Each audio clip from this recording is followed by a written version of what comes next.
A história de Jacó é uma jornada épica de fé, engano e redenção, que ressoa através dos tempos. Num mundo onde a astúcia muitas vezes triunfa sobre a integridade, a vida de Jacó nos confronta com verdades incômodas sobre a natureza humana e o plano divino. Você já se perguntou como Deus pode usar pessoas imperfeitas para cumprir seus propósitos? Prepare-se para uma narrativa que desafiará suas noções de justiça e misericórdia, enquanto exploramos a origem surpreendente de uma nação escolhida. Em Gênesis 25, 21, encontramos um casal que estava passando por um momento difícil. Isaac orou ao Senhor em favor de sua mulher, porque ela era estéril. O Senhor atendeu a sua oração e sua mulher, Rebeca, engravidou. Nos tempos antigos, a esterilidade era vista como uma maldição, e Rebeca teve que carregar esse fardo por 20 anos. Pense por um momento em quão triste esse casal devia estar. Herdeiros da promessa feita a Abraão, mas incapazes de ter um filho. Mas a resposta de Deus à oração de Isaac veio acompanhada de alguns problemas. Em Gênesis 25, 22 a 23, está escrito: os bebês se apertavam dentro dela, e ela perguntou ao Senhor: por que isso está acontecendo comigo? Então ela foi perguntar a ele. Ele lhe disse: 2 nações estão no seu ventre, e 2 povos se separarão desde as suas entranhas. Um povo será mais forte do que o outro, e o mais velho servirá ao mais novo. A gravidez de Rebeca era um sinal do conflito que ocorreria na vida de seus filhos e na vida de nações inteiras. A profecia divina contrariava o que normalmente aconteceria. O mais velho serviria ao mais novo. Desde a concepção, Deus estava estabelecendo um padrão que contrariava o que as pessoas costumam fazer. Este evento é o exemplo mais famoso do que os cristãos chamam de eleição pela graça. Mostra que a escolha de Deus não se baseia no que as pessoas fazem, em seu valor ou em seu direito de primogenitura, mas em sua própria misericórdia e soberana vontade. O plano de Deus foi feito antes mesmo de os meninos nascerem ou terem feito algo bom ou mal. Isso mostra que ninguém realmente merece seu lugar com Deus. Ele lhes é dado. O nascimento dramático é descrito em Gênesis 25, 24 a 26. Quando chegou a hora de ela dar à luz, havia gêmeos em seu ventre. O primeiro a nascer era ruivo, e todo o seu corpo era como uma veste de pelos. Por isso lhe deram o nome de Esaú. Seu irmão nasceu com a mão agarrando o calcanhar de Esaú. Por isso lhe deram o nome de Jacó. Isaac tinha 60 anos quando Rebeca os deu à luz. Esaú, o primogênito, era ruivo e peludo, o que indicava que ele seria rude e impulsivo. O nome Jacó pode significar tanto aquele que agarra o calcanhar, quanto aquele que substitui. Ele nasceu segurando o calcanhar do irmão, o que era um sinal de quão inteligente e determinado ele seria. Conforme cresciam, os meninos se tornavam cada vez mais diferentes. Gênesis 25, 27 a 28 diz: os meninos cresceram, e Esaú tornou-se um caçador habilidoso e um homem do campo. Jacó, por outro lado, era um homem tranquilo que ficava perto das tendas. Isaac, que gostava de caça, amava Esaú, mas Rebeca amava Jacó. Esaú tornou-se um caçador habilidoso e um homem do campo, o que era o ideal para a época. Já Jacó era calmo e caseiro, e gostava de viver em casa. A triste verdade é que os gostos dos pais mostravam o quão diferentes eram suas personalidades. Isaac gostava mais de Esaú do que de Jacó, mas Rebeca gostava mais de Jacó. Esse tratamento injusto dos filhos pelos pais causou problemas que se agravariam mais tarde. É um lembrete doloroso de quão perigoso é tratar as crianças de forma diferente. É comum na Bíblia que irmãos mais velhos sejam rejeitados. Por exemplo, Caim e Abel, e Ismael e Isaque, são ambos irmãos mais velhos rejeitados. Teologicamente, esse tema recorrente força a família e o leitor a confiarem nas escolhas incomuns de Deus, em vez das normas culturais da primogenitura, que afirmam que o primogênito tem direitos automaticamente. Alguns comentários também dizem que o silêncio passivo-agressivo de Isaque piorou muito a situação na família. Ele permitiu que a rivalidade entre seus filhos crescesse, porque não interveio nem liderou espiritualmente. Isso me ensinou uma lição poderosa: pecados de omissão, como ser passivo diante de um conflito crescente, são muitas vezes tão prejudiciais quanto pecados de comissão, como o favoritismo ativo.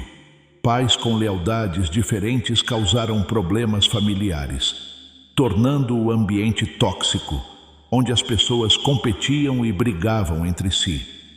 Um evento aparentemente insignificante que mudou para sempre a vida dos irmãos marcou um ponto de virada em sua juventude. O versículo 25, 29 a 34 diz: Certa vez, enquanto Jacó preparava um ensopado, Esaú chegou do campo faminto. Ele disse a Jacó: Depressa, dê-me um pouco desse ensopado vermelho. Estou faminto. Por isso ele também era chamado de Edom. Jacó respondeu: Primeiro venda-me o seu direito de primogenitura. Veja, estou quase morrendo, disse Esaú. De que me serve o direito de primogenitura? Mas Jacó disse: Jure-me primeiro. Então ele jurou, vendendo seu direito de primogenitura a Jacó. Depois, Jacó deu a Esaú pão e ensopado de lentilhas. Ele comeu e bebeu, e então se levantou e saiu. Assim, Esaú desprezou o seu direito de primogenitura. Este episódio revela muito sobre a personalidade de ambos os irmãos. Por estar com fome e agindo sem pensar, Esaú estava disposto a abrir mão de seu direito de primogenitura, que em uma sociedade patriarcal significava uma posição de grande honra, liderança espiritual e responsabilidade por uma única refeição. Sua afirmação exagerada de que estava prestes a morrer demonstra sua tendência a exagerar e querer tudo imediatamente. O Deus do ventre, ou a adoração dos apetites carnais, é retratado em comentários religiosos como o prato de ensopado de Esaú. A tragédia não reside apenas na fome. Reside em ter escolhido algo temporário em detrimento de algo sagrado, como o direito de primogenitura ou a promessa da aliança. Isso é exatamente o que significa ser profano, tratar algo sagrado como algo comum. Jacó, por outro lado, foi astuto de uma forma planejada. Ele viu uma oportunidade e a aproveitou, tirando proveito da fraqueza do irmão para satisfazer suas próprias necessidades. Pelos padrões de hoje, suas ações podem parecer questionáveis, mas mostram que ele sabia o quão valiosa era a primogenitura e estava disposto a tudo para obtê-la. Mesmo tendo feito coisas ruins, Jacó tinha uma ambição santa. Ele realmente desejava a bênção de Deus. A lição desta história é difícil de entender. Deus parece gostar mais de um homem imperfeito que o deseja profundamente como Jacó, do que de um homem bom que não se importa com ele, como Esaú. Abrir mão do direito de primogenitura por um prato de ensopado de lentilhas tornou-se uma poderosa imagem da imprudência de Esaú e da rapidez com que Jacó se aproveitava das oportunidades. A Bíblia não diz diretamente o que Jacó fez de certo ou errado nesse momento, mas o que se segue mostrará como esse pecado afetou a vida de ambos os irmãos, seus filhos e netos. O significado desse ato era muito importante. Não se tratava apenas de dinheiro. O direito de primogenitura também envolvia bênçãos espirituais e o dever de liderar a família no cumprimento da promessa que Deus fez a Abraão. Desprezar seu direito de primogenitura mostrou que Esaú não tinha visão nem apreço pelas promessas que Deus havia feito a seus ancestrais. Obter o direito de primogenitura foi apenas o começo da longa e árdua jornada de Jacó para se tornar o herdeiro das promessas de Deus. Mesmo que seus métodos fossem falhos, ele estava determinado a receber as bênçãos divinas, e esse seria um tema recorrente em sua vida. Os acontecimentos emocionantes na vida de Jacó começam com esse episódio. Ele alcançaria grandes feitos por ser inteligente e determinado.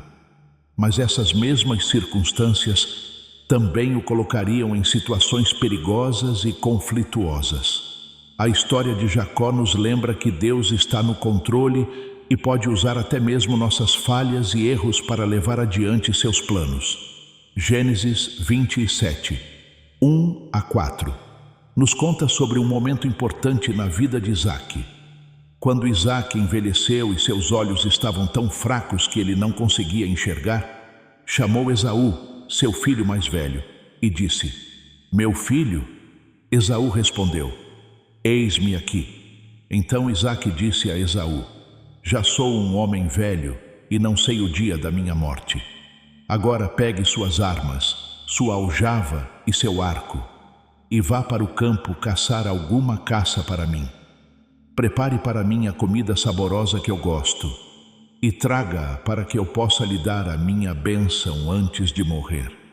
A idade avançada e a cegueira de Isaque criaram uma cena que era ao mesmo tempo urgente e vulnerável.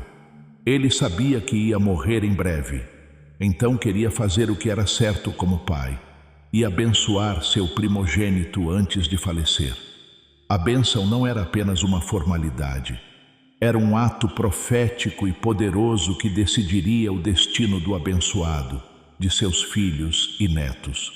O plano de Isaque de abençoar Esaú mostra que ele ainda gostava mais do filho mais velho do que do mais novo, mesmo tendo vendido o direito de primogenitura de Esaú anos antes.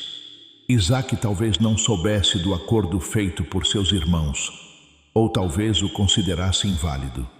Seja como for, seu plano de abençoar Esaú, que contrariava a profecia dada a Rebeca, desencadeou uma série de eventos que mudariam a história da família para sempre. Gênesis 27, 5-10 mostra a contra-estratégia de Rebeca para ajudar Jacó. Rebeca estava ouvindo Isaque falar com seu filho Esaú. Quando Esaú saiu para o campo para caçar e trazer a caça, Rebeca disse a seu filho Jacó: "Ouvi seu pai dizer a seu irmão Esaú: traga-me alguma caça e prepare-me uma comida saborosa para comer, para que eu possa lhe dar a minha bênção na presença do Senhor antes de morrer. Agora, meu filho, ouça atentamente e faça o que eu lhe digo. Vá ao rebanho e traga-me 2 cabritos jovens e saborosos, para que eu possa preparar uma comida saborosa para seu pai, do jeito que ele gosta. Depois, leve-a para seu pai comer, para que ele lhe dê a sua bênção antes de morrer." O plano de Rebeca era ousado e muito arriscado. Ela não apenas contrariou os desejos do marido, como também colocou seu filho favorito em perigo. Ela fez o que fez porque queria ver a profecia de Deus se cumprir, que diz que o mais velho servirá ao mais novo. Ela gostava muito de Jacó e pode ter pensado que ele era mais adequado para dar continuidade à linhagem espiritual. Preparar o ensopado era apenas o começo. Gênesis 27, 11-17 descreve o disfarce elaborado e enganoso de Jacó. Mas Jacó disse a Rebeca, sua mãe: "Meu irmão Esaú é peludo, mas eu tenho pele lisa. E se meu pai me tocar, parecerá que estou enganando-o, e atrairei sobre mim uma maldição em vez de uma bênção." Sua mãe lhe disse: "Meu filho, que qualquer maldição caia sobre mim. Apenas faça o que eu digo. Vá buscá-los para mim." E assim ele fez. Levou-os para sua mãe, que preparou uma comida saborosa, exatamente como seu pai gostava. Rebeca, então, vestiu seu filho mais novo, Jacó, com as melhores roupas de Esaú, seu filho mais velho, que tinha em casa. Cobriu também suas mãos e a parte lisa do pescoço com peles de cabra. Em seguida, deu a Jacó a comida saborosa e o pão que havia preparado. Essa passagem mostra que a hesitação inicial de Jacó não se baseava em questões morais, mas sim no medo prático de ser pego. A resposta de Rebeca, na qual assumiu total responsabilidade por qualquer possível maldição, demonstra sua determinação em concretizar seu plano. Usar as roupas de Esaú e peles de cabra para fazer uma máscara elaborada mostra até onde eles estavam dispostos a ir para enganar o patriarca cego. Mais tarde na vida de Jacó, essa mentira o assombraria. Nesta história, Jacó engana seu pai, usando peles de cabra para fazer os braços de Esaú parecerem peludos. Anos depois, os filhos de Jacó o enganariam colocando sangue de cabra no manto de José. Isso é assustador. O paralelo corrobora uma profunda lei espiritual, a de que o pecado não redimido frequentemente se manifesta de maneira semelhante até ser confrontado e redimido. Gênesis 27, 18 a 29, narra o encontro de Jacó com Isaque com muita atenção. Isaque disse: "Sim, meu filho." Quando Jacó se aproximou de seu pai e disse: "Meu pai." "Quem é?" perguntou Jacó. "Sou Esaú, teu primogênito. Fiz como me ordenaste. Por favor, sente-se e coma um pouco da minha caça para que me abençoe." Isaque perguntou ao filho: "Como a encontrou tão depressa, meu filho?" "O Senhor, teu pecado, me deu sucesso," respondeu Jacó. Então Isaque disse a Jacó: "Aproxima-te para que eu te toque, meu filho, para ver se és mesmo meu filho Esaú." Esta é uma cena muito tensa. Jacó conta muitas mentiras, chegando a usar o nome de Deus para fazer suas histórias parecerem mais reais do que realmente são. Isaque fica muito desconfiado e não para de tocar no filho. Jacó aproximou-se de seu pai Isaque e o tocou. Isaque disse: "A voz é a voz de Jacó, mas as mãos são as mãos de Esaú." Jacó não reconheceu seu pai, porque suas mãos eram peludas como as de Esaú. Então Isaque o abençoou. O teste do toque revela o conflito interno de Isaque. Algo está errado com ele. Seus ouvidos lhe dizem que é Jacó, mas suas mãos lhe dizem que é Esaú. Mesmo assim, Isaque o abençoa, porque confia mais no toque do que na audição. Em Gênesis 27, 27 a 29, Isaque deu a Jacó uma bênção poderosa e abrangente. Ele se aproximou dele e o beijou.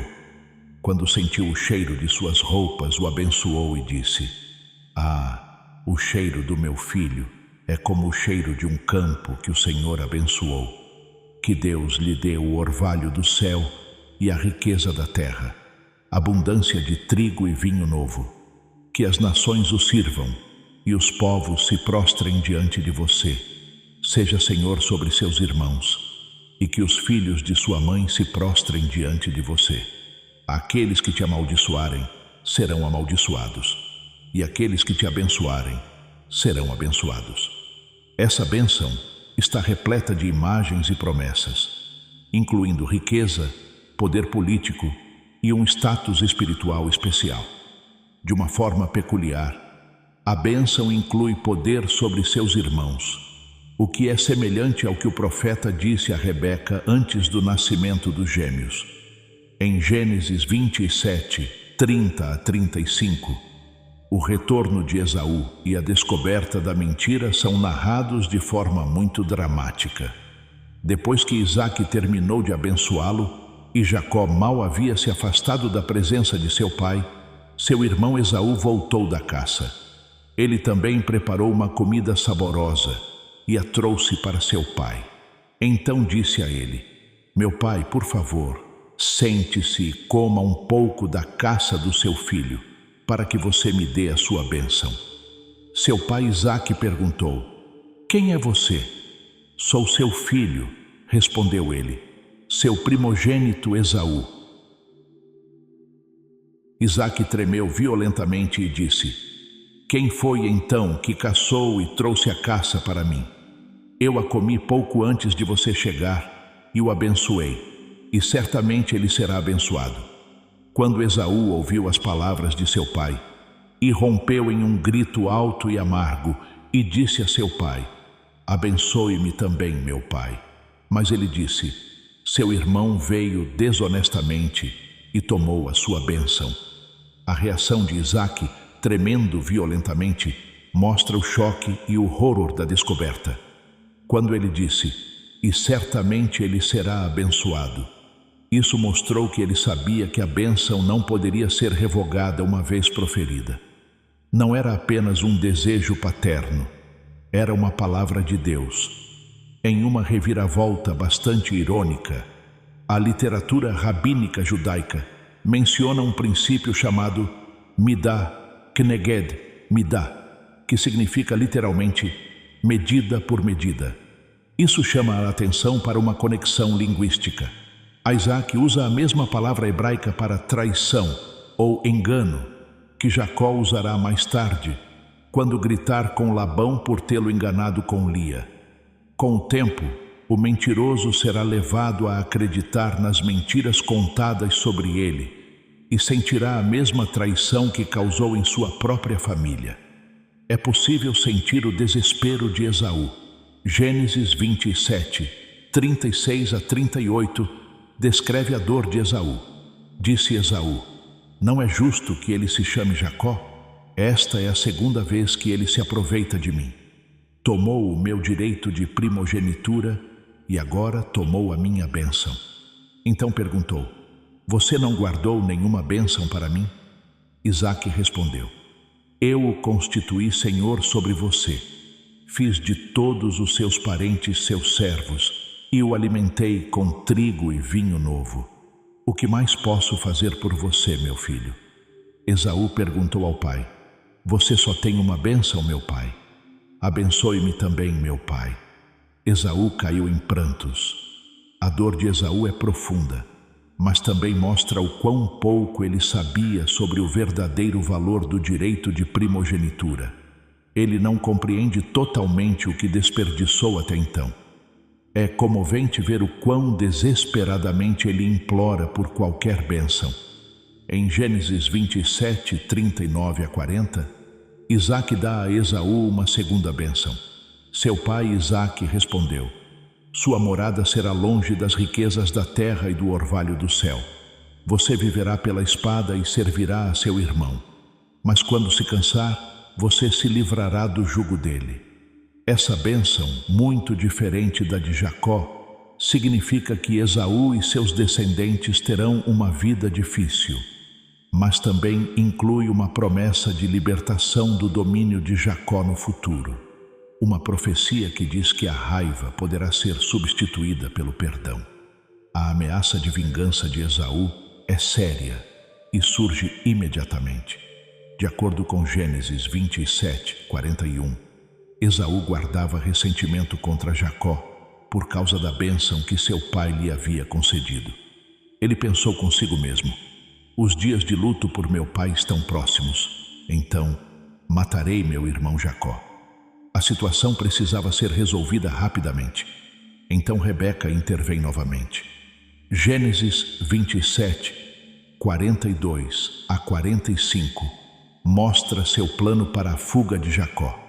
Quando Rebeca soube o que seu filho mais velho, Esaú, havia dito, mandou chamar seu filho mais novo, Jacó, e lhe disse: seu irmão Esaú está planejando se vingar matando você. Agora, meu filho, faça o que eu digo. Fuja imediatamente para a casa de meu irmão Labão em Harã. Fique com ele por algum tempo, até que a fúria de seu irmão se acalme. Quando seu irmão não estiver mais irado com você e se esquecer do que você lhe fez, mandarei avisar para você voltar de lá. Por que eu deveria perder vocês dois em um só dia?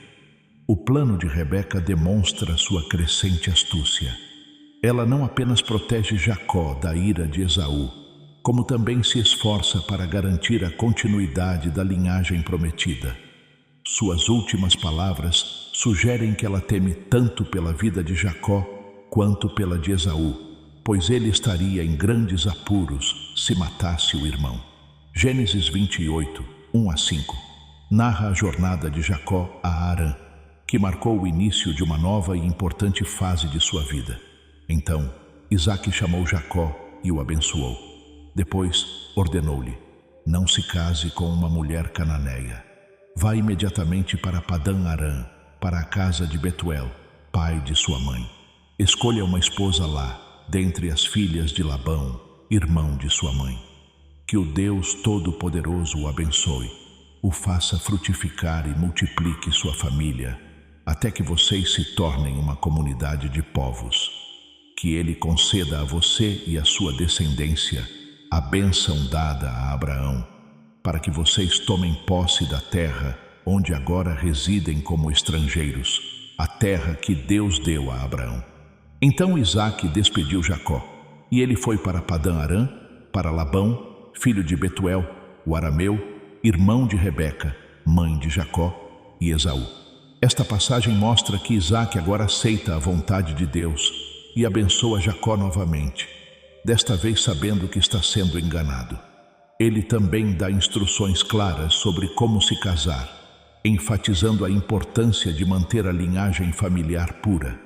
Assim Jacó parte, deixando sua família dividida e seu irmão furioso para trás. Além de ser uma forma de escapar, sua viagem a Harã é o início de uma longa e dolorosa transformação espiritual. O que acontece a seguir mudará sua personalidade, tornando-o humilde e preparando-o para se tornar Israel, o pai das 12 tribos. A história da mentira e da fuga de Jacó é um poderoso lembrete de como Deus pode usar nossas ações, mesmo aquelas motivadas por ganância ou medo, para realizar seus planos maiores. Também mostra como nossas escolhas têm efeitos duradouros e como os relacionamentos familiares podem ser complexos. Gênesis 28, 10-11 marca o início da jornada solitária de Jacó rumo a Harã. Jacó partiu de Berseba e foi para Harã. Chegando a um certo lugar, parou para passar a noite porque o sol já se havia posto. Tomando uma das pedras que ali havia, pôs-a debaixo da cabeça e deitou-se para dormir. Imagine a cena: Jacó, completamente sozinho pela primeira vez na vida. Um fugitivo deixando sua casa, dormindo ao relento com nada além de uma pedra dura como travesseiro. É nesse exato momento de extrema vulnerabilidade e isolamento que Deus escolhe se revelar a Jacó de uma maneira extraordinária e transformadora. Gênesis 28, 12-15 descreve o famoso e poderoso sonho de Jacó. Ele teve um sonho em que viu uma escada apoiada na terra, cujo topo alcançava o céu, e os anjos de Deus subiam e desciam por ela. Acima dela estava o Senhor, e ele disse: Eu sou o Senhor, o Deus de seu pai Abraão e o Deus de Isaque. Darei a você e à sua descendência a terra em que você está deitado. Sua descendência será como o pó da terra, e você se estenderá para o oeste e para o leste, para o norte e para o sul. Todas as famílias da terra serão abençoadas por meio de você e da sua descendência. Estou com você e o protegerei por onde você andar, e o farei voltar a esta terra. Não o deixarei até que eu tenha cumprido o que lhe prometi. Esta profunda visão de uma escada, ou escada de mão, para o céu é uma poderosa revelação da conexão indissolúvel entre o céu e a terra e da presença e vigilância constantes de Deus na vida de Jacó. A promessa divina reafirma as bênçãos concedidas a Abraão e Isaque, agora estendidas direta e pessoalmente ao fugitivo Jacó. Essa promessa divina de que Deus estaria com ele, o protegeria e o traria de volta. Foi a âncora da alma de Jacó pelos próximos 20 anos de provação. Foi o seu alinhamento profético. Ao se inscrever neste canal, você declara que deseja permanecer conectado às promessas proféticas de Deus para a sua vida. Clique no botão de inscrição agora para ativar o seu alinhamento com as poderosas lições que Ele está liberando, garantindo que você nunca perca uma palavra destinada à sua fase da vida. A resposta de Jacó, registrada em Gênesis 28, 16 a 22, revela uma profunda transformação espiritual, começando a criar raízes em seu coração. Quando Jacó acordou do sono, pensou: certamente o Senhor está neste lugar, e eu não sabia. Ele ficou com medo e disse: como este lugar é temível! Este não é outro lugar senão a casa de Deus. Esta é a porta dos céus. Na manhã seguinte, bem cedo, Jacó pegou a pedra que havia colocado sob a cabeça, ergueu-a como coluna e derramou azeite sobre ela. Deu àquele lugar o nome de Betel, embora a cidade antes se chamasse Luz. Então Jacó fez um voto dizendo: se Deus estiver comigo e me proteger nesta jornada que estou fazendo, e me der pão para comer e roupa para vestir, de modo que eu volte em segurança para a casa de meu pai, então o Senhor será o meu Deus, e esta pedra que coloquei como coluna será a casa de Deus. E de tudo o que me deres, eu te darei o dízimo. Este voto marca o início de um relacionamento pessoal e de aliança entre Jacó e Deus. Pela primeira vez, vemos Jacó reconhecendo Deus não apenas como o Deus de seus pais, mas como seu Deus pessoal. Essa promessa que Deus fez a um fugitivo solitário: estou contigo e te protegerei aonde quer que fores, é a mesma promessa que Ele nos estende em nossos momentos de medo e incerteza. Se esta palavra ressoou em seu espírito e você crê na promessa de Deus de nunca te deixar nem te abandonar, digite amém nos comentários abaixo. Que esta seja a sua declaração de fé, de que a presença dele te acompanha em tudo o que vier pela frente. A chegada de Jacó a Harã é narrada em Gênesis 29, 1 a 12, culminando em seu encontro fatídico com Raquel junto ao poço. Então Jacó prosseguiu sua jornada e chegou à terra dos povos do Oriente. Ali viu um poço num campo, com 3 rebanhos de ovelhas deitados perto dele, porque os rebanhos bebiam água naquele poço. A pedra sobre a boca do poço era grande. Quando todos os rebanhos se reuniam ali, os pastores rolavam a pedra para longe da boca do poço e davam água às ovelhas. Depois colocavam a pedra de volta em seu lugar sobre a boca do poço. Jacó perguntou aos pastores: meus irmãos, de onde vocês são? Somos de Harã, responderam eles. Ele lhes disse: vocês conhecem Labão, neto de Naor? Sim, nós o conhecemos, responderam eles. Então Jacó perguntou-lhes: ele está bem? Sim, está, disseram eles. E aqui vem sua filha Raquel com as ovelhas. Vejam, disse ele, o sol ainda está alto. Não é hora de reunir os rebanhos. Deem água às ovelhas e levem-nas de volta para pastar. Não podemos, responderam eles, até que todos os rebanhos sejam reunidos e a pedra seja removida da boca do poço. Daremos água às ovelhas. Enquanto ele ainda conversava com eles, Raquel chegou com as ovelhas de seu pai, pois ela era pastora. Quando Jacó viu Raquel, filha de Labão, irmão de sua mãe, e as ovelhas de Labão, aproximou-se, removeu a pedra da boca do poço e deu água às ovelhas de seu tio Labão. Então Jacó beijou Raquel e começou a chorar em voz alta. Ele havia dito a Raquel que era parente de seu pai e filho de Rebeca. Então ela correu e contou a seu pai. Esse encontro no poço ecoa outros encontros significativos na história de sua família. como quando o servo de Abraão encontrou Rebeca. A ação de Jacó de remover sozinho a pesada pedra do poço demonstra não apenas sua força física, mas também seu desejo imediato de impressionar Raquel. O reencontro com a família de Labão é inicialmente caloroso, como descrito em Gênesis 29, 13 a 14. Assim que Labão soube das notícias a respeito de Jacó, filho de sua irmã, correu ao seu encontro, abraçou-o, beijou-o e o levou para sua casa. Então Jacó lhe contou tudo o que havia acontecido. Labão lhe disse: "Você é meu próprio sangue." No entanto, a hospitalidade inicial de Labão rapidamente se transforma em um acordo de trabalho calculado, como vemos em Gênesis 29, 15 a 20. Labão disse a ele: "Só porque você é meu parente deve trabalhar para mim de graça? Diga-me quanto você deve receber." Ora, Labão tinha 2 filhas. A mais velha chamava-se Lia e a mais nova, Raquel. Lia tinha olhos fracos, mas Raquel era formosa e bonita.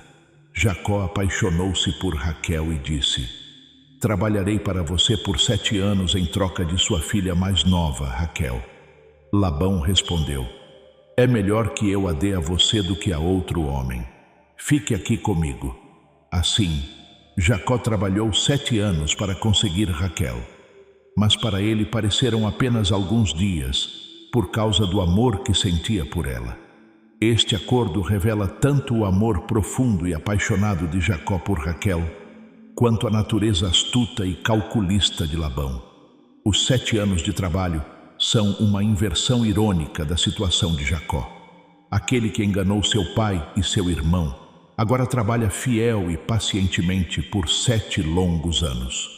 O casamento enganoso é narrado com uma reviravolta surpreendente em Gênesis 29, 21 a 25. Então Jacó disse a Labão: "Dê-me minha esposa, meu tempo se cumpriu e quero ter relações com ela." Labão reuniu todo o povo daquele lugar e ofereceu um banquete. Ao cair da tarde, levou sua filha Lia a Jacó, e Jacó teve relações com ela. Labão deu sua serva Zilpa a Lia como acompanhante. Ao amanhecer, lá estava Lia. Então Jacó disse a Labão: "O que você fez comigo? Eu o servi por causa de Raquel, não foi? Por que você me enganou?" A ironia dessa situação não pode ser ignorada. Jacó, que enganou seu pai cego, usando o toque e o disfarce, agora é enganado na escuridão de sua própria noite de núpcias. A pergunta dolorosa de Jacó: "Por que você me enganou?" ecoa a mesma pergunta que Esaú deve ter feito anos antes. O princípio de Mida Keneged, Midah máxima, medida por medida, completou um ciclo. O enganador agora se tornou o enganado, derrotado em seu próprio jogo. A resposta de Labão e o subsequente segundo acordo são descritos em Gênesis 29, 26 a 30. Labão respondeu: "Não é nosso costume aqui dar a filha mais nova em casamento antes da mais velha. Complete a semana de núpcias desta filha. Então lhe daremos também a mais nova, em troca de mais 7 anos de trabalho." E Jacó assim fez. Completou a semana com Lia, e então Labão lhe deu sua filha Raquel por esposa. Labão deu sua serva Bila a sua filha Raquel como acompanhante. Jacó também se deitou com Raquel, e seu amor por Raquel era maior do que seu amor por Lia. E trabalhou para Labão outros 7 anos. Assim, Jacó se vê casado com 2 irmãs, uma situação complexa e dolorosa, que criará imensa tensão e rivalidade nos anos seguintes. O amor preferencial de Jacó por Raquel reflete tragicamente o favoritismo de seus próprios pais, perpetuando um ciclo destrutivo de conflito familiar. Os filhos de Jacó nascem em meio a essa amarga rivalidade, conforme descrito em Gênesis 29, 31 a 35 e 30, 1 a 24. Lia, sentindo-se rejeitada, dá à luz Ruben, Simeão, Levi e Judá. Raquel, incapaz de conceber, oferece sua serva Bila a Jacó, que lhe dá à luz Dan e Naftali. Lia, percebendo que havia parado de ter filhos, oferece sua serva Zilpa a Jacó, que lhe dá à luz Gade e Azer. Lia então concebe novamente e dá à luz Issacar e Zebulon. Finalmente, Deus se lembra de Raquel e ela concebe e dá à luz José. Essa narrativa de nascimentos é repleta de tensão, ciúme e competição entre as irmãs, cada uma buscando desesperadamente o favor e a aprovação de Jacó por meio da maternidade. Os nomes dados aos filhos muitas vezes refletem as profundas emoções de suas mães: dor, esperança e rivalidade. Os anos passados em Harã transformaram Jacó de um jovem fugitivo solteiro no chefe de uma família grande e complexa. Através de enganos, trabalho árduo e intensas rivalidades familiares, Jacó começa a experimentar as dolorosas consequências de seus atos passados. Contudo, em meio a toda essa turbulência, vemos o cumprimento gradual da promessa de Deus de transformá-lo em uma grande nação. Gênesis 30, 25 a 28 marca o início do desejo de Jacó de retornar à sua terra natal. Depois que Raquel deu à luz José, Jacó disse a Labão: "Deixe-me ir para a minha terra. Devolva-me minhas mulheres e meus filhos, pelos quais eu o servi, e eu irei. Você sabe o quanto trabalhei para você." Mas Labão lhe disse: "Se encontrei graça aos seus olhos, por favor fique. Soube por adivinhação que o Senhor me abençoou por sua causa." E acrescentou: "Diga-me o seu salário, e eu o pagarei." Esta passagem revela a crescente tensão entre o desejo de liberdade de Jacó e o desejo de Labão de mantê-lo, reconhecendo a prosperidade que Jacó havia trazido para sua casa. A prosperidade de Jacó como pastor é descrita em Gênesis 30 e 29 a 43. Jacó propõe um acordo aparentemente desfavorável para si mesmo, pedindo apenas os animais malhados, pintados e de cor escura do rebanho. No entanto, por meio de uma combinação de técnicas inteligentes de criação seletiva e, sem dúvida, intervenção divina, Jacó consegue aumentar significativamente sua riqueza pessoal, expandindo seus rebanhos às custas de Labão. Gênesis 31, 1 a 3, descreve o crescente ressentimento dos filhos de Labão e a ordem divina de Deus para que Jacó retornasse para casa. Jacó ouviu os filhos de Labão dizerem: "Jacó tomou tudo o que nosso pai possuía e acumulou toda esta riqueza do que pertencia a nosso pai." E Jacó percebeu que a atitude de Labão para com ele não era mais a mesma. Então o Senhor disse a Jacó: "Volte para a terra de seus pais e para sua parentela, e eu estarei com você." O planejamento secreto da partida é narrado em Gênesis 31, 4 a 16, onde Jacó explica toda a situação a Raquel e Lia, revelando um sonho no qual Deus o instruiu a partir e reconheceu o engano de Labão. As esposas de Jacó apoiam totalmente sua decisão, reconhecendo o tratamento injusto e a ganância de seu pai. Gênesis 31, 18 a 21, descreve a fuga clandestina durante a festa da tosquia das ovelhas. Então Jacó pôs seus filhos e suas mulheres em camelos e levou todo o seu rebanho adiante, juntamente com todos os bens que havia acumulado em Padã Arã, para voltar a seu pai Isaque, na terra de Canaã. Quando Labão foi tosquiar as ovelhas, Raquel roubou os ídolos domésticos de seu pai. Além disso, Jacó enganou Labão, o arameu, não lhe dizendo que estava fugindo. Assim, fugiu com tudo o que tinha, atravessou o rio Eufrates e dirigiu-se para a região montanhosa de Gileade. O roubo dos ídolos domésticos por Raquel adiciona uma camada de complexidade à situação. possivelmente indicando sua relutância em romper completamente os laços com sua família ou seu desejo de levar consigo uma fonte de autoridade espiritual. A perseguição de Labão é narrada em Gênesis 31, 22 a 25.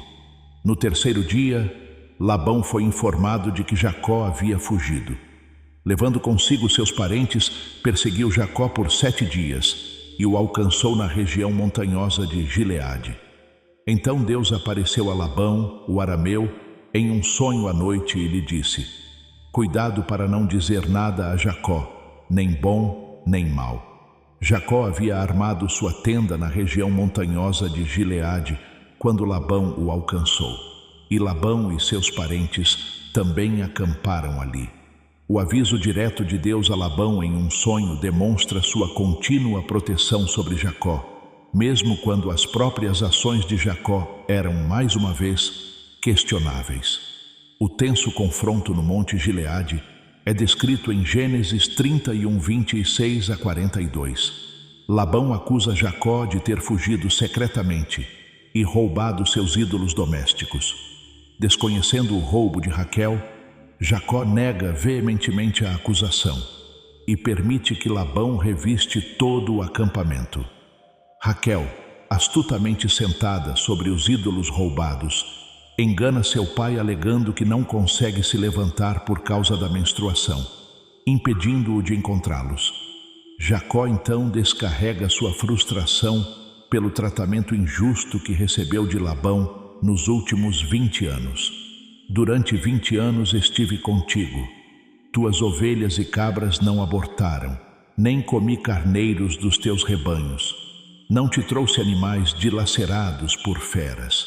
Eu mesmo suportei o prejuízo, e tu me cobravas por tudo o que era roubado de dia e de noite. Esta era a minha situação. O calor me consumia durante o dia, e o frio à noite, e o sono fugia dos meus olhos. Assim foi durante os 20 anos em que estive na tua casa. Trabalhei para ti 14 anos por tuas 2 filhas e 6 anos pelos teus rebanhos, e tu mudaste o meu salário 10 vezes. Se o Deus de meu pai, o Deus de Abraão e o temor de Isaque não estivesse comigo, certamente me terias mandado embora de mãos vazias. Mas Deus viu a minha aflição e o trabalho das minhas mãos, e ontem à noite te repreendeu. Este discurso apaixonado revela o profundo sentimento de injustiça de Jacó e a sua firme crença na intervenção divina em seu favor. A aliança entre Jacó e Labão é estabelecida em Gênesis 31, 43 a 55. Eles ergueram um monte de pedras como testemunho do seu acordo de não se prejudicarem mutuamente. Labão chama o monte de Jegar Sarraduta, em aramaico, enquanto Jacó o chama de Galeede, em hebraico, ambos significando monte de testemunho. Gênesis 31, 55 marca a sua separação final. Na manhã seguinte, Labão beijou seus netos e suas filhas e os abençoou. Depois, partiu e voltou para casa. Com essa despedida, um capítulo significativo e difícil da vida de Jacó chega ao fim. Ele deixa Harã não mais como um jovem fugitivo desesperado, mas como o patriarca de uma família grande e próspera, finalmente livre das garras do seu sogro manipulador. O encontro com os anjos em Maanaim é mencionado brevemente em Gênesis 32, 1 a 2. Jacó prosseguiu seu caminho, e os anjos de Deus vieram ao seu encontro. Quando Jacó os viu, disse: Este é o acampamento de Deus. Por isso chamou aquele lugar de Maanaim. Esse encontro divino serve como um lembrete crucial da presença e proteção contínuas de Deus, preparando Jacó para o imenso desafio que o aguardava: o reencontro com seu irmão distante, Esaú. A preparação para o encontro com Esaú é narrada em Gênesis 32, 3 a 21. Jacó envia mensageiros à frente para informar Esaú de sua chegada. Quando os mensageiros retornam com a notícia terrível de que Esaú virá ao seu encontro com 400 homens, Jacó é tomado pelo medo. Em sua angústia, Jacó divide sua família e seus rebanhos em 2 acampamentos, pensando que, se Esaú vier e atacar um acampamento, o outro poderá ter uma chance de escapar. Então, ele se volta para Deus em fervorosa oração. Ó Deus de meu pai Abraão, Deus de meu pai Isaque, Senhor, tu que me disseste, volta para a tua terra e para os teus parentes, e eu te farei prosperar. Eu sou indigno de toda a bondade e fidelidade que tens demonstrado ao teu servo. Eu só tinha o meu cajado quando atravessei este Jordão, mas agora me tornei 2 acampamentos. Livra-me, eu te imploro, das mãos de meu irmão Esaú, pois temo que ele venha e me ataque, e também as mães com seus filhos. Mas tu disseste, certamente te farei prosperar, e farei a tua descendência tão numerosa como a areia do mar, que não se pode contar. Esta oração sincera revela a luta interior de Jacó entre o medo avassalador e a sua fé nas promessas de Deus, ao mesmo tempo que reconhece a sua própria indignidade. Jacó também prepara um presente substancial para Esaú, enviando onda após onda de gado à sua frente, na esperança de aplacar a ira acumulada por seu irmão. Assim termina a preparação de Jacó para o encontro que ele temia há 20 anos. O homem que deixou sua terra como um fugitivo agora retorna como um patriarca próspero, ainda lutando com as consequências de seus atos passados e agarrando-se à sua fé em Deus. Gênesis 32, 22 a 32 narra um dos episódios mais enigmáticos e transformadores da vida de Jacó, sua luta com um homem misterioso em Peniel. Naquela noite, Jacó se levantou, tomou suas 2 mulheres, suas 2 servas e seus 11 filhos e atravessou o val do Jaboque. Depois de tê-los feito atravessar o ribeiro, enviou também todos os seus bens. Assim, Jacó ficou sozinho, e um homem lutou com ele até o amanhecer. Essa intensa luta, que durou a noite toda, simboliza a batalha interna de Jacó com seu passado, seus medos, sua natureza astuta e seu futuro. O texto continua. Quando o homem viu que não podia vencê-lo, tocou na articulação da coxa de Jacó, deslocando-a enquanto lutava com ele. Então o homem disse, deixe-me ir, pois já está amanhecendo. Mas Jacó respondeu, não o deixarei ir, a menos que me abençoe. O homem lhe perguntou, qual é o seu nome? Jacó, respondeu ele. Então o homem disse, seu nome não será mais Jacó, mas Israel, porque você lutou com Deus e com os homens e venceu. A mudança do nome de Jacó para Israel marca uma profunda transformação em sua própria identidade. Ele não é mais simplesmente Jacó, o usurpador ou aquele que agarra o calcanhar. Agora, ele é Israel, aquele que luta com Deus e prevalece. Jacó emerge dessa experiência angustiante abençoado, mas também permanentemente ferido, mancando devido ao golpe na coxa. No pensamento cristão, a claudicação de Jacó é altamente significativa. Representa a graça dependente. Um homem que manca muitas vezes precisa se apoiar em uma bengala para se sustentar. Espiritualmente, Jacó não podia mais se sustentar inteiramente em sua própria força, sua astúcia e autoconfiança, mas foi forçado a se apoiar em Deus. Ele foi derrotado por Deus para ser salvo por Deus, e essa lesão física serviria como um lembrete constante e humilhante de seu encontro com o divino e de sua dependência final da força de Deus.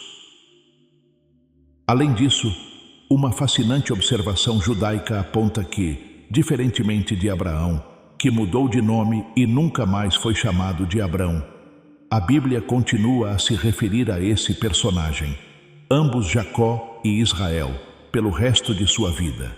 às vezes até na mesma passagem. Isso nos ensina uma lição profunda sobre a vida espiritual. É uma oscilação contínua. Às vezes somos Israel, vivendo como vencedores espirituais, fortes em nossa fé, e outras vezes regredimos a ser Jacó, o ser humano imperfeito e em luta. Essa identidade dupla reconhece a batalha constante entre nossa velha natureza e nossa nova identidade dada por Deus. A luta de Jacó resultou em uma transformação que redefiniu seu destino. Isso é mais do que uma história. É uma palavra profética sobre transformação. Há uma unção nesta mensagem para a transformação após um longo período de luta. Ao compartilhar este vídeo, você não está apenas enviando um link. Você está liberando essa unção em sua rede. Seja um agente de transformação para alguém em sua vida hoje, clicando no botão de compartilhar.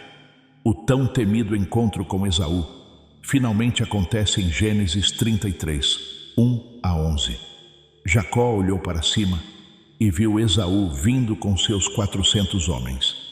Então dividiu os filhos entre Lia, Raquel e as 2 servas. Colocou as servas e seus filhos à frente, Lia e seus filhos em seguida, e Raquel e José atrás. Ele mesmo foi à frente e prostrou-se com o rosto em terra 7 vezes ao se aproximar de seu irmão. A abordagem cautelosa e estratégica de Jacó, curvando-se 7 vezes, demonstra sua submissão e seu desejo desesperado de reconciliação. No entanto, a reação de Esaú surpreende a todos. Mas Esaú correu ao encontro de Jacó, abraçou-o, pôs os braços em volta do seu pescoço e o beijou, e choraram. Este poderoso momento de reconciliação é completamente inesperado. O abraço caloroso de Esaú e as lágrimas compartilhadas mostram que 20 anos de separação curaram as antigas e amargas feridas. Teologicamente, Esaú, frequentemente retratado como o vilão da história, torna-se um modelo do perdão imerecido de Deus nesta cena. Quando corre para abraçar seu irmão enganador, ele age como uma representação do pai na parábola do filho pródigo. Ele desafia completamente a expectativa de vingança, demonstrando que a graça e o perdão podem ser encontrados até mesmo naqueles que poderíamos julgar como profanos ou indignos. O diálogo que se segue revela a generosidade de ambos os irmãos. Inicialmente, Esaú recusa o presente extravagante de Jacó, dizendo: "Já tenho bastante, meu irmão. Fique com o que tem para você." Mas Jacó insiste: "Não, por favor. Se encontrei graça aos seus olhos, aceite este presente, pois ver o seu rosto é como ver o rosto de Deus, agora que você me recebeu com benevolência." Jacó não apenas se desculpou, ele enviou uma profusão de presentes à sua frente. Isso ensina o importante princípio religioso da generosidade, restituição, que o verdadeiro arrependimento muitas vezes envolve tentar reparar física e materialmente o dano causado pelo pecado. Após esse encontro emocional, os irmãos se separam amigavelmente. Gênesis 33, 16 a 17 declara: "Naquele dia, Esaú partiu de volta para Seir. Jacó, porém, foi para Sucote, onde construiu uma casa para si e fez abrigos para o seu gado. Por isso, aquele lugar se chama Sucote." O estabelecimento de Jacó em Sucote e posteriormente em Siquém marca o início de uma nova fase em sua vida. Gênesis 33, 18 a 20 diz: "Depois de Jacó ter vindo de Padã Arã, chegou em segurança à cidade de Siquém, em Canaã, e acampou à vista da cidade. Por 100 peças de prata comprou dos filhos de Hamor, pai de Siquém, o terreno onde havia armado sua tenda. Ali ergueu um altar e chamou-o de El Elohe Israel, Deus, o Deus de Israel. Contudo, a paz recém-encontrada por Jacó é violentamente abalada pelo trágico incidente envolvendo sua filha, Diná, narrado em Gênesis 34, Ora, Diná, filha de Lia, que dera a Jacó, saiu para visitar as mulheres daquela terra. Quando Siquém, filho de Hamor, o heveu, governador daquela região, a viu, tomou-a e a violentou. A violação de Diná por Siquém desencadeia uma série de eventos trágicos e brutais. Embora Siquém afirme estar apaixonado por Diná e peça-a em casamento, os filhos de Jacó, particularmente Simeão e Levi, tramam uma terrível vingança. Eles enganam os siquemitas, convencendo-os a aceitar a circuncisão como condição para o casamento. Então, enquanto os homens da cidade se recuperam do procedimento e estão mais vulneráveis, Simeão e Levi atacam, matando todos os homens e saqueando a cidade. A reação de Jacó a esse massacre é de horror e medo. Gênesis 34:30 registra suas palavras. Então Jacó disse a Simeão e Levi: vocês me trouxeram problemas, tornando-me um odor desagradável para os cananeus e ferezeus, os povos que vivem nesta terra. Somos poucos em número. Se eles se unirem contra mim e me atacarem, eu e a minha família seremos destruídos. Após esse incidente traumático, Deus instrui Jacó a ir para Betel. Gênesis 35, 2-3, mostra Jacó liderando sua família em um ato de purificação espiritual. Então Jacó disse à sua família e a todos os que estavam com ele: livrem-se dos deuses estrangeiros que vocês têm, purifiquem-se e troquem de roupa. Venham, vamos subir a Betel, onde construirei um altar ao Deus que me respondeu no dia da minha angústia e que esteve comigo por onde quer que eu tenha ido. Em Betel, Deus reafirma sua promessa a Jacó e confirma a mudança de seu nome para Israel. Gênesis 35, 11-12 diz: disse-lhe Deus: eu sou o Deus Todo-Poderoso, seja fecundo e multiplique-se. Uma nação e uma comunidade de nações sairão de você, e reis estarão entre os seus descendentes. A terra que dei a Abraão e a Isaque, eu a dou a você, e a darei aos seus descendentes depois de você. Na jornada de Betel para Efrata, Raquel entra em trabalho de parto. Gênesis 35, 16-20 narra o doloroso acontecimento. Partiram de Betel, e quando ainda estavam a certa distância de Efrata, Raquel começou a dar à luz e teve muita dificuldade. E como estava com muita dificuldade para dar à luz, a parteira lhe disse: não desanime, pois você terá outro filho. E ao expirar, pois estava morrendo, deu ao seu filho o nome de Benoni, filho da minha angústia. Mas seu pai lhe deu o nome de Benjamim, filho da minha mão direita. Assim, Raquel morreu e foi sepultada no caminho para Efrata, isto é, Belém. A morte de Raquel durante o parto de Benjamim é um golpe devastador para Jacó, marcando o fim de um capítulo significativo em sua vida. O capítulo conclui com uma provação final para Jacó. O vergonhoso incidente envolvendo seu primogênito, Ruben e Bila, brevemente mencionado em Gênesis 35, 22. Enquanto Israel habitava aquela região, Ruben entrou e deitou-se com Bila, concubina de seu pai, e Israel soube disso. Este terrível ato de Ruben terá consequências duradouras, afetando sua posição na família e sua futura herança. Assim, este período na vida de Jacó é marcado por profunda reconciliação e renovação espiritual, mas também por profundas tragédias pessoais e familiares que continuam a moldar seu caráter e o futuro de sua linhagem. Gênesis 35, 27 marca o tão aguardado retorno de Jacó à casa de seu pai. Jacó voltou para casa, para seu pai Isaque, em Mamre, perto de Quiriate Arba, que é Hebrom, onde Abraão e Isaque haviam se hospedado.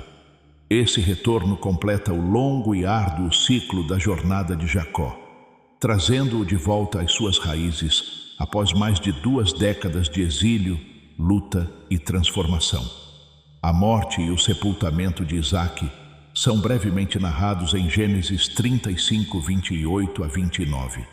Isaque viveu 180 anos. Então expirou e morreu, e foi reunido ao seu povo, já velho e farto de dias, e seus filhos Esaú e Jacó o sepultaram. Esse solene momento de luto une brevemente os 2 irmãos mais uma vez, juntos, junto ao túmulo de seu pai. A narrativa então muda seu foco para José, o filho predileto de Jacó. Gênesis 37, 3 a 4, descreve a situação que mais uma vez semearia discórdia na família.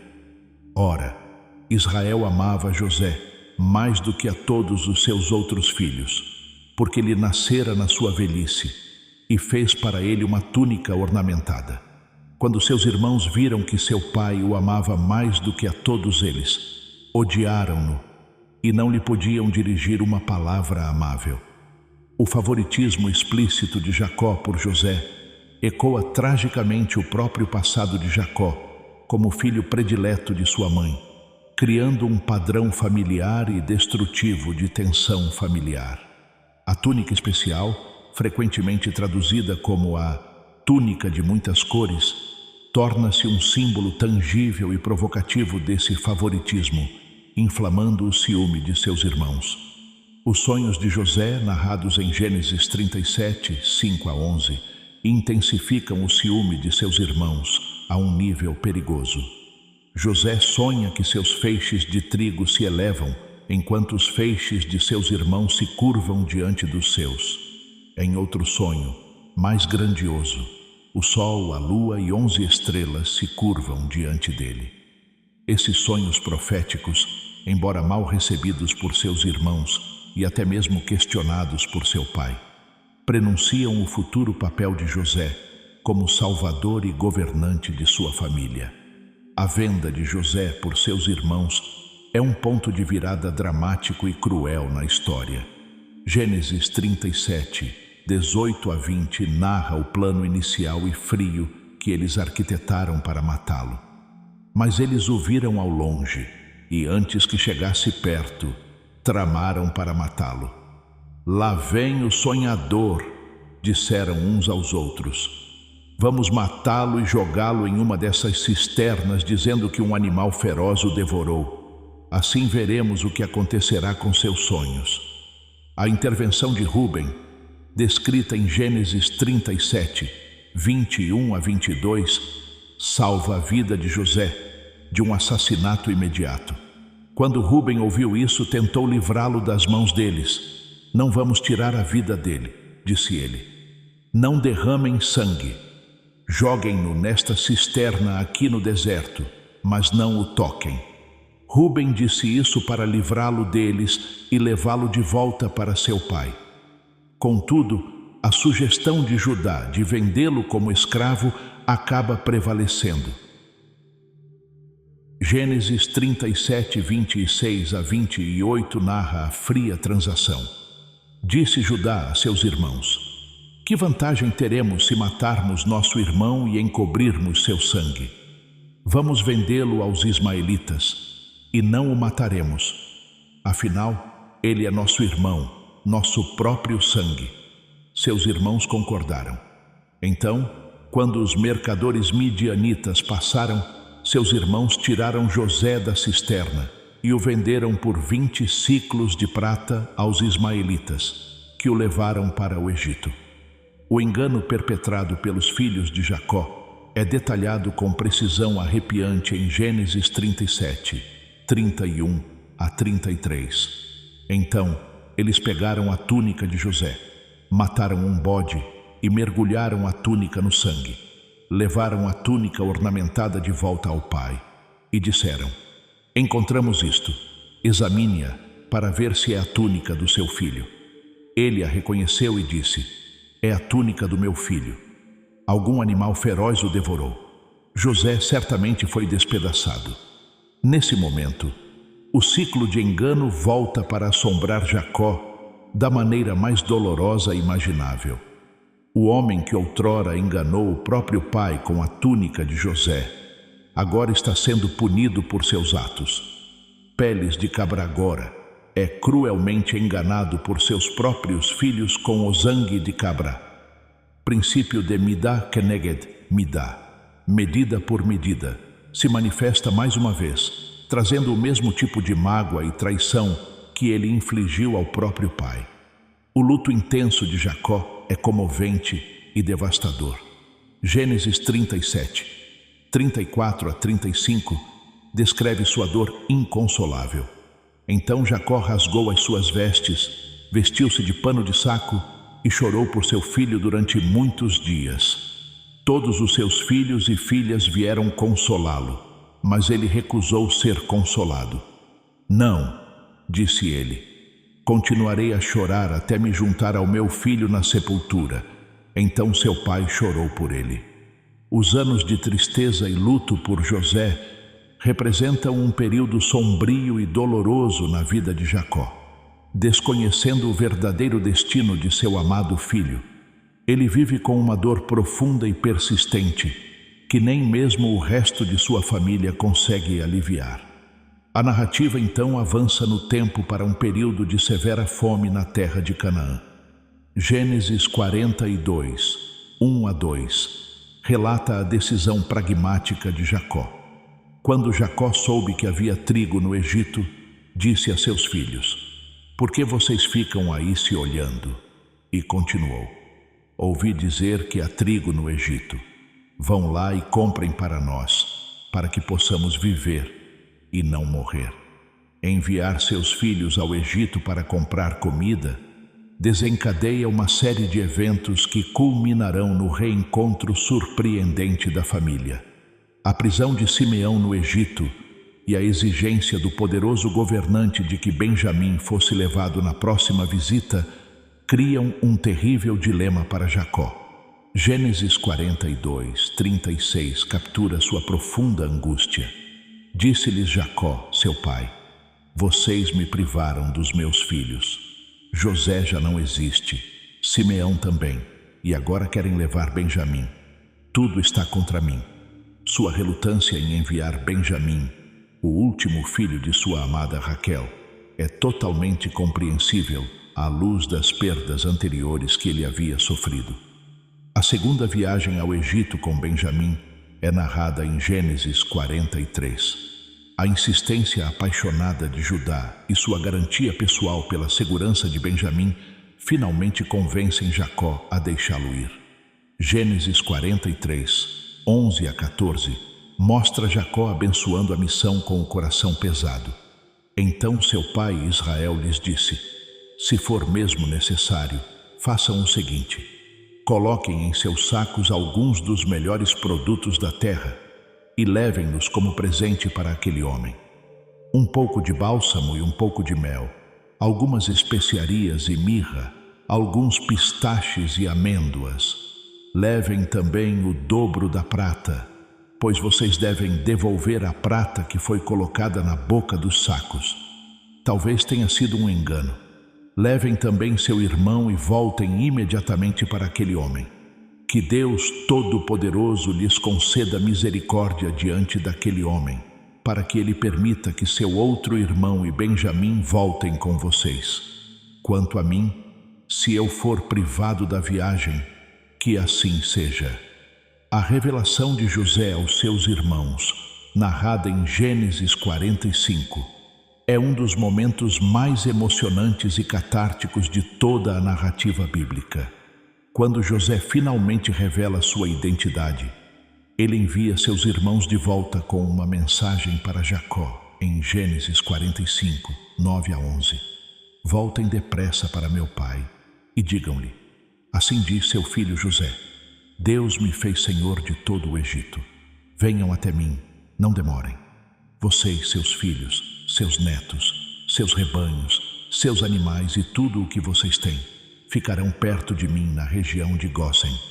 Eu os sustentarei ali, porque ainda virão 5 anos de fome. Do contrário, vocês, sua família e todos os seus parentes ficarão na miséria. Que momento poderoso de redenção! A vida de José é o testemunho supremo de que aquilo que outros podem planejar para o mal, Deus pode transformar em um bem extraordinário. Se você já testemunhou a fidelidade de Deus transformando uma situação difícil em sua vida, ou acredita no seu poder para fazer isso, compartilhe seu testemunho nos comentários digitando "Deus é fiel". Seu testemunho pode ser o encorajamento que alguém precisa hoje. O convite para Jacó se mudar para o Egito é inicialmente recebido com espanto e incredulidade. Gênesis 45, 26 a 28 descreve o momento. Disseram-lhe: José ainda está vivo. Aliás, ele é o governante de todo o Egito. Jacó ficou atônito. Não acreditou neles. Mas, quando lhe contaram tudo o que José lhes havia dito, e quando viu os carros que José enviara para levá-lo de volta, o espírito de seu pai Jacó reviveu. E Israel disse: Estou convencido, meu filho José ainda está vivo. Irei vê-lo antes de morrer. A hesitação inicial de Jacó é compreensível, dada a magnitude da notícia. Contudo, ele recebe a confirmação divina em Berseba, conforme narrado em Gênesis 46, 2 a 4. E Deus falou a Israel em uma visão noturna e disse: Jacó, Jacó. Eis-me aqui, respondeu ele. Eu sou Deus, o Deus de seu pai, disse Deus. Não tenha medo de descer ao Egito, pois farei de você uma grande nação lá. Descerei ao Egito com você, e certamente o farei voltar. E a própria mão de José fechará os seus olhos.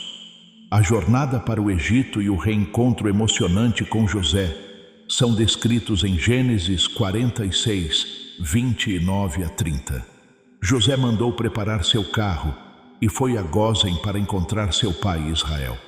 Assim que José apareceu diante dele, o abraçou e chorou por muito tempo.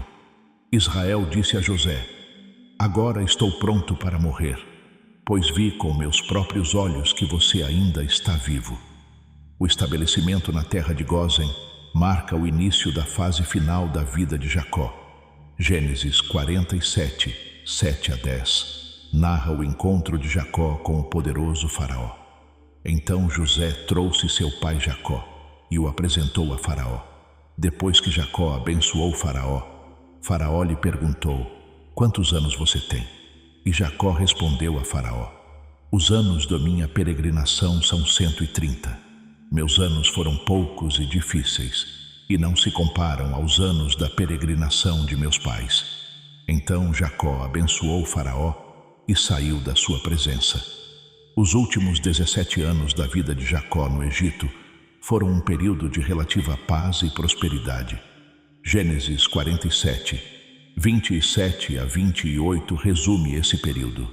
Os israelitas se estabeleceram no Egito, na região de Gósen. Ali adquiriram propriedades, prosperaram e se multiplicaram muito. Jacó viveu 17 anos no Egito, e seus dias foram 147. As bênçãos finais de Jacó estão registradas em Gênesis 48 e 49. Ele adota Efraim e Manassés, filhos de José, como seus próprios filhos, elevando-os à condição de tribos. Em um reflexo de sua própria história, Jacó cruza as mãos deliberadamente ao abençoá-los, dando ao filho mais novo, Efraim, a bênção maior. As profecias para cada um dos 12 filhos de Jacó, narradas em Gênesis 49, são ricas em simbolismo e significado para o futuro de Israel como nação. Cada filho recebe uma bênção, ou em alguns casos uma repreensão, que moldará o destino de sua tribo. As instruções de Jacó para seu sepultamento são claras e enfáticas. Gênesis 49, 29 a 32 registra seu último desejo. Então ele lhes deu estas instruções: Estou prestes a ser reunido ao meu povo. Sepultem-me com meus pais na caverna no campo de Efron, o Heteu, a caverna no campo de Macpela, perto de Mamre, em Canaã, que Abraão comprou de Efron, o Heteu, como sepultura. Ali Abraão e sua mulher Sara foram sepultados. Ali Isaque e sua mulher Rebeca foram sepultados. E ali eu sepultei Lia. A morte de Jacó e o luto nacional no Egito são descritos em Gênesis 49, 33 a 53. Quando Jacó terminou de dar instruções a seus filhos, recolheu os pés na cama, expirou e foi reunido ao seu povo. José lançou-se sobre seu pai, chorou sobre ele e o beijou. Então José ordenou aos médicos a seu serviço que embalsamassem seu pai Israel. Assim os médicos o embalsamaram, levando 40 dias inteiros, pois esse era o tempo necessário para o embalsamamento. E os egípcios o prantearam por 70 dias. O grandioso cortejo fúnebre e seu sepultamento na caverna de Macpela, narrados em Gênesis 50, 7 a 13, marcam o fim da vida terrena de Jacó, mas não o fim de seu legado. Sua vida, marcada por intensas lutas, astúcia, profunda perda e reconciliação final, permanece como um testemunho da fidelidade inabalável de Deus e da bela complexidade da experiência humana. A jornada de Jacó nos mostra que Deus pode usar até mesmo nossas maiores falhas e lutas mais dolorosas para cumprir seus propósitos soberanos. Que lições você aprendeu com a vida desse patriarca complexo? Como a história de luta e redenção de Jacó se relaciona com a sua própria jornada de fé? Se este vídeo tocou seu coração ou o fez refletir, não guarde só para você. Compartilhe com alguém que possa se beneficiar desta poderosa mensagem. A história de Jacó nos lembra que a transformação é possível para todos nós. Gostou deste conteúdo? Então, não se esqueça de se inscrever no canal e ativar as notificações para não perder nenhum dos nossos próximos vídeos sobre personagens bíblicos e as lições de vida que podemos aprender com eles. Lembre-se, assim como Deus atuou na vida imperfeita e complexa de Jacó, Ele também quer atuar na sua. Se esta mensagem foi uma bênção para você, convidamos você a se unir à obra de Deus. Ao curtir este vídeo, você está fazendo um ato de fé e concordando com o princípio de que o favor de Deus não é para os perfeitos, mas para aqueles que o buscam apesar de suas falhas.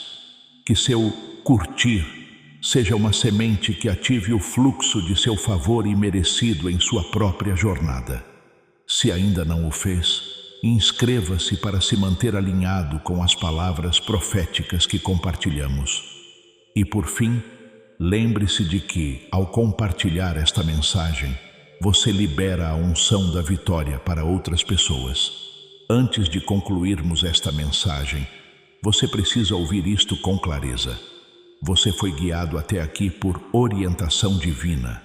Isso não é aleatório, não é coincidência. O arcanjo Miguel direcionou esta mensagem diretamente a você. Ele está te chamando para um espaço protegido e abençoado, onde milagres acontecem, portas se abrem e a ajuda divina age rapidamente. Esta verdade é simples e poderosa. Quando você segue esse chamado, as bênçãos não apenas chegam, elas se multiplicam. Elas inundam todas as áreas da sua vida com força e clareza. Neste momento, o arcanjo Miguel está lhe dando acesso direto a ensinamentos sagrados, proteção espiritual e orientação que estão ocultos do mundo. Este é o seu momento de entrar em um círculo escolhido para aqueles que estão prontos para o crescimento espiritual, apoio divino e avanços acelerados. Não deixe este momento sagrado passar em branco. Sua vitória já começou. Basta dar um passo à frente. Toque no link na descrição e entre no círculo íntimo do Arcanjo Miguel, para nunca perder as mensagens destinadas especificamente à sua vida, ao seu caminho e ao seu destino. Se você sentir o chamado para se aprofundar, o link também está no comentário fixado. E se o seu coração lhe inspirar a apoiar esta missão, você encontrará um link para me oferecer um café. Sempre opcional, sempre bem-vindo. Dê esse passo agora. Sua bênção está à sua espera. Curta este vídeo, inscreva-se no canal e comente. Eu aceito, para acolher mais luz divina em sua jornada.